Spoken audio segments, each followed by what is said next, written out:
Film की शुरुआत में हमें एक ग्रह दिखाया जाता है जिसे क्लिंट कहा जाता है और वो वही जगह है जहाँ से वेनम आया था। अब जैसे कि हमारी धरती पर ह्यूमन सिविलाइजेशन को ह्यूमन कहा जाता है, वैसे ही वहाँ की सिविलाइजेशन को सिम्बायोट्स कहा जाता है।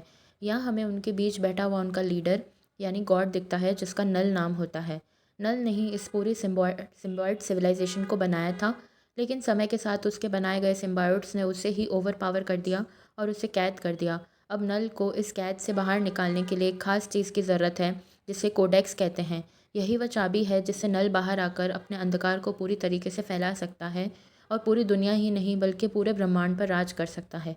हमें यह भी दिखाया जाता है कि इस दुनिया में केवल सिम्बायोट्स ही नहीं बल्कि जेनोफेज भी मौजूद हैं। जेनोफेज का काम है सिम्बायोट्स को पकड़कर निगल जाना। ये कुछ वैसी ही हैं जैसे हमारी दुनिया में बब्बर शेर होते हैं, अगर इंसान गलती से इनके सामने आ जाए तो बच नहीं सकता।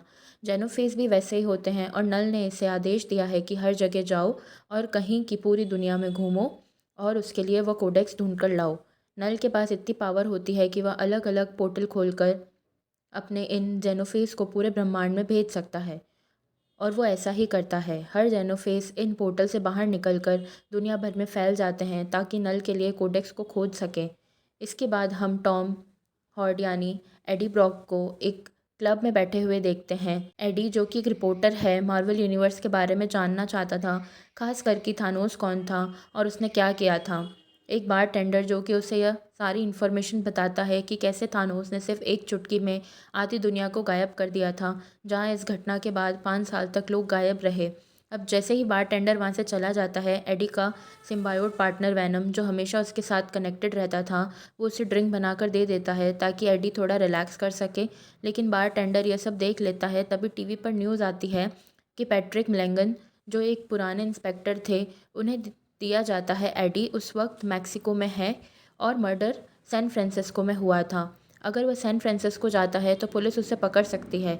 अगर आपने Venom let there be Carnage देखी है तो उसमें एंड में पैट्रिक मिलेंगन वैनम और कार्नेज की फ़ाइट के बीच आ जाता है और घायल हो जाता है। उसकी आंखें शाइन करने लगती है जो इस बात का इशारा करती है कि इसके अंदर भी एक सिम्बायोट मौजूद है और अब एडी की मदद करना चाहता था।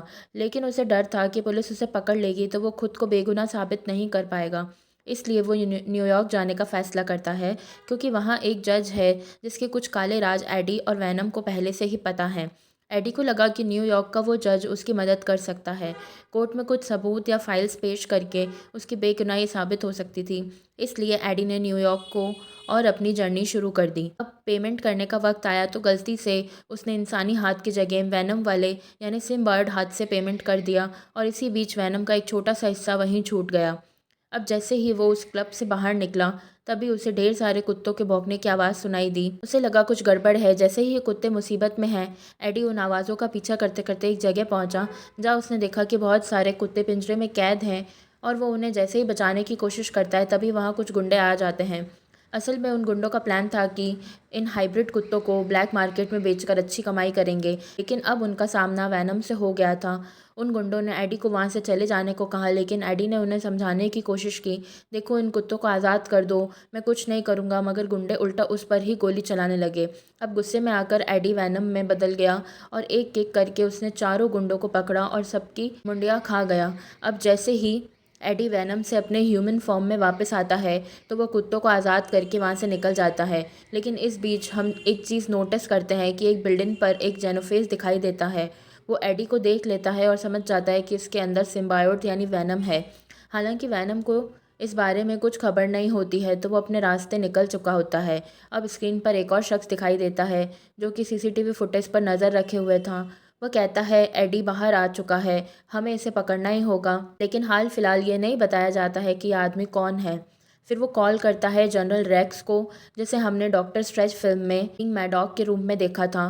फुटेज में एडी को एक बार में पास देखा गया था तो रैक्स उसी बार में पहुंच जाता है। वह बार के मालिक से पूछता है वो शख्स जो अभी पेमेंट करके गया है उसके बारे में क्या जानते हो। बार का मालिक बताता है कि उसके ढेर सारे हाथ थे जो काले रंग के लिक्विड जैसे थे और कुछ छोटा सा हिस्सा तो यहाँ पे भी छूट गया है। रैक्स उस हिस्से को एक छोटे ट्यूब में कैद कर लेता है और साथ ही जाते जाते उस बार के मालिक को भी बेहोश करके अपनी गाड़ी में डाल देता है। अब कहानी में एक नए कैरेक्टर की एंट्री होती है, उसका नाम है डॉक्टर चैन, जो एरिया 51 की इंचार्ज है। हमने आज से पहले बहुत बार अमेरिकन न्यूज़ में और कई फिल्मों में रेड एक्स एरिया 51 का नाम सुना है। वो वही जगह है जिसके बारे में कहा जाता है कि यहाँ एलियंस के बारे में बहुत सी गुप्त जानकारियाँ हैं। कई बार ये भी बताया गया है कि वहाँ एरिया 51 में एलियंस की बॉडीज़ को संग्रहित करके रखा गया है। अब इस कहानी में हमें एरिया 51 का एक सीन दिखाया जाता है जहाँ रेक्स वैनम के एक छोटे से हिस्से या कहें कि सिम्बायोट के छोटे टुकड़े को लेकर आता है, और इस टुकड़े को देखने के बाद हमें पता चलता है कि धरती पर जितनी भी सिम्बायोट स्पीसीज़ थी वो इस जगह पर कैद करके रखी गई हैं। इन स्पीसीज़ के अलग अलग कैपेबिलिटीज़ थी। अब इन कहानी में रेक्स उन सिम्बायोट टुकड़े को डॉक्टर चैन को सौंप देता है और फिर वो ऐसे व्यक्ति से मिलती है जिसके अंदर एलियन यानी सिम्बायोट पाया गया था। वह व्यक्ति और कोई नहीं बल्कि पिछली फिल्म में देखा गया पुलिस इंस्पेक्टर पैट्रिक मिलन है। पिछले पार्ट के एंड में यह दिखाया गया था कि कार्नेज और वेनम की लड़ाई के बाद मेगन का अंदर कुछ रहस्य चीज़ समा गई थी, लेकिन इस मूवी में रैक्स बताता है कि कार्नेज और वेनम की फाइट में मैलगन मारा गया था। उसके बाद वहाँ की सारी सच्चाई और रहस्य जानने के लिए उनकी बॉडी को एक सिम्बायोट के साथ जोड़ दिया गया था, जो कि एक होस्ट की तरह अच्छी तरह काम करने लगा और फिर वहाँ से ज़िंदा हो गया, यानी कि सिम्बायोट से ह्यूमन असिस्टेंसी किया जा सकता है। अब यहाँ पर मिलिगन जिसके अंदर सिम्बायोट, क्योंकि नल जो अब खुद को पूरी तरीके से आज़ाद करना चाहता है, उसने कोडेक्स हासिल करने के लिए ढेर सारे जेनोफेज को धरती पर भेजा दिया है। अब उसे यह बात इसीलिए मालूम थी क्योंकि सारे सिम्बायोट के माइंड से कनेक्ट है, जिसको नल ने ही बताया था कि अब जब नल ने आदेश दे दिया है कि कोडेक्स को लेकर आओ, तो सिम्बायोट यानी कि मेगन को यह बात पता होती है कि धरती पर एक बड़ा खतरा आने वाला है, क्योंकि कोडेक्स को हासिल करने के लिए जेनोफेज किसी भी हद तक जा सकते हैं। वहीं दूसरी तरफ हम वैनम को देखते हैं जो कि न्यूयॉर्क की जर्नी को फास्ट करने के लिए एक प्लान से चिपका होता है और जल्द जल्द पहुंचने की कोशिश करता है, लेकिन इसी दौरान एक जेनोफेज उस पर हमला कर देता है। इसके बाद इन दोनों के बीच ज़बरदस्त फाइट होती है। अब जैसा कि जेनोफेज का आकार बहुत बड़ा और ख़तरनाक होता है, इसलिए लड़ाई में वैनम काफ़ी मार खाता है।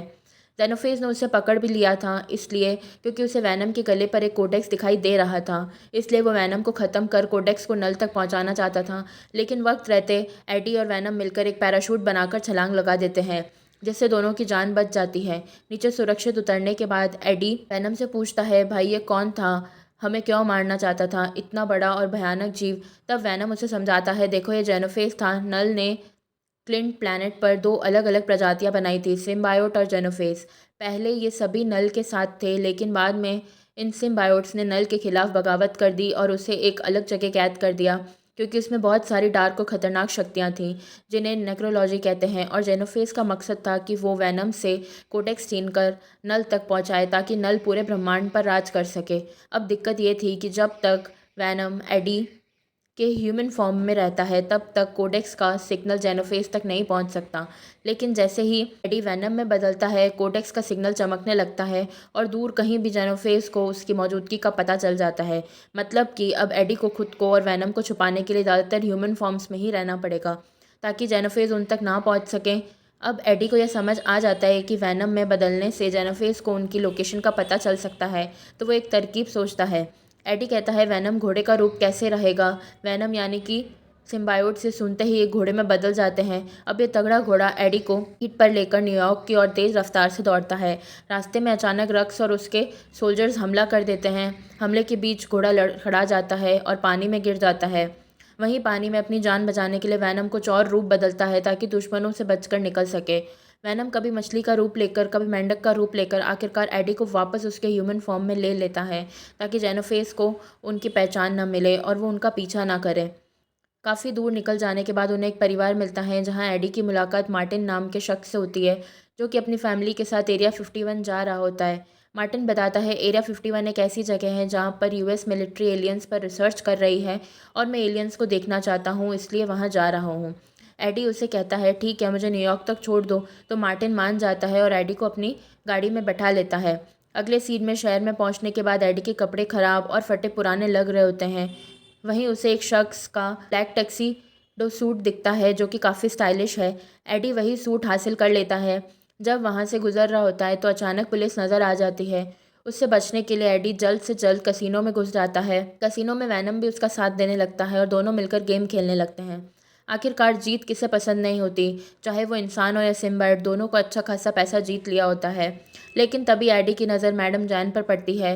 मैडम जैन एडी को देखते ही बहुत खुश हो जाती है और वो उसे अपने घर ले जाती है और डांस करने की इच्छा जाहिर करती है। एडी को डांस करने का बिल्कुल मन नहीं था, लेकिन वैनम वो तो हमेशा डांस के लिए तैयार रहता है और मूवी का नाम ही वैनम द लास्ट डांस है, तो भला वैनम मौका कैसे छोड़ता। जैसे ही वैनम अपने सिम्बायोट फॉर्म में आता है, जेनोफेस उसकी लोकेशन ट्रैक करके वहाँ पहुँच जाते हैं।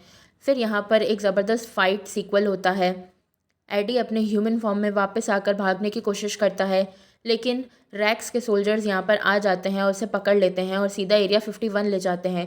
दूसरी तरफ मार्टिन भी अपनी फैमिली के साथ एरिया 51 पहुँच चुका होता है एलियंस को देखने के लिए। अब एडी और वैनम की बॉडी का कलर तो ब्लैक होता है, इसलिए जब भी वैनम एडी के साथ कनेक्ट होता है तो वो काले रंग का नज़र आता है। इसलिए इस बार जब सिम्बायोट्स मिलिगन के साथ जुड़ता है तो उसका रंग ग्रीन हो जाता है और इस ग्रीन रंग वाले वैनम का रूप भी बेहद खतरनाक लगता है। बातचीत के दौरान यह बात निकलती है कि जेनोफेस कभी भी वैनम के शरीर से कैट डॉग्स को निकालकर नल तक पहुंचा सकता है। अगर ऐसा हुआ तो नल पूरी दुनिया में तबाही मचा देगा। अब रैक्स नहीं चाहता था कि ये सिम्बायोटिक गोली मार दे, लेकिन इसी बीच मौका पाकर वैनम वापस एडी के शरीर में लौट आता है। जैसे ही ये दोनों फिर से एक दूसरे के हो जाते हैं, जेनोफेस को उनकी लोकेशन का पता चल जाता है। वो एरिया 51 पहुंचकर तबाही मचाना शुरू कर देते हैं। अब यहाँ डॉक्टर पेन एक चाल चलती है, एरिया 51 में जितने भी सिम्बायोट कैद है वो उन्हें आज़ाद कर देती है ताकि वैनम का साथ दे सकें और जेनोफेस के खिलाफ एक बड़ी जंग लड़ सके। लेकिन जेनोफेस इतना ताकतवर था कि वो छोटे मोटे सिम्बायोट को पकड़कर चुटकियों में खा जाता था। जैसे तैसे वैनम वहाँ से निकलने में कामयाब होता है और दूर किसी सुरक्षित जगह पहुँचता है। इससे वहाँ एडिस की बारिश शुरू होती है जो जेनोफेस पर गिरती है और सभी जेनोफेस एक एक करके ख़त्म होने लगते हैं। इस बीच डॉक्टर पैन के पास एक कैंटनर था जिसमें एक सिम्बायोटिक था। ये स्कैन डॉक्टर पैन की बॉडी के साथ कनेक्ट हो जाता है और फिर वह अपने बाकी साथियों और असिस्टेंट को वहाँ से सुरक्षित निकाल लेता है। इस बड़ी जंग में सारे जेनोफेस ख़त्म हो जाते हैं, लेकिन वैनम के चले जाने से एडी की बॉडी पूरी तरह फूट चुकी होती है। इसका इलाज हॉस्पिटल में चलता है। उसी दौरान उससे मिलने के लिए एक कमिश्नर आता है। कमिश्नर उसे बताता है कि उसकी मदद से दुनिया पर आने वाला खतरा टल गया है। जेनोफेस ने हमारी दुनिया को तबाह करने का इरादा रखा था, लेकिन एडी की वजह से वो नाकाम रहे। इसलिए कमिश्नर एडी पर लगे सारे आरोप हटा देता है और कहता है कि अब वो एक आम नागरिक की तरह अपनी ज़िंदगी जी सकता है। इस मूवी के एंड में हम देखते हैं कि एडी को वैनम के साथ बिताए हुए पल याद आ रहे होते हैं और इन्हीं पलों के साथ ये मूवी यहाँ पर एंड हो जाती है। इस मूवी को 2 पोस्ट क्रेडिट सीन हैं और एक क्रेडिट में हम देखते हैं कि नल का असली चेहरा सामने आता है और वो कहता है कि अब इस दुनिया पर यानी अर्थ 666 पर आकर वैनम को ख़त्म करेगा, क्योंकि उसे पता चल गया है कि कोडेक्स कहाँ पर है। अब कहानी का पोस्ट क्रेडिट सीन आता है। यहाँ हमें वो क्लब वाला शख्स दिखाई देता है जिसने रैक्स एरिया 51 में लाया था। वो आदमी वहाँ रखी अजीब दवाई को देखकर हक्का बक्का रह जाता है, यहाँ तक कि उसे एक छोटा सा वैनम का टुकड़ा भी दिखता है जो पेमेंट के दौरान वहाँ रह गया था। मतलब यह है कि अगले पार्ट में वही छोटा सा टुकड़ा हिस्सा बनकर वैनम बनेगा और इस नए होस्ट को अपना कंपैटिबल पार्टनर बना लेगा। इसके बाद दोनों मिलकर नल से टकराएंगे और यहीं पर इस कहानी की एंडिंग होती है। कमेंट में ज़रूर बताना आपको ये स्टोरी कैसी लगी। मिलते हैं अगली वीडियो।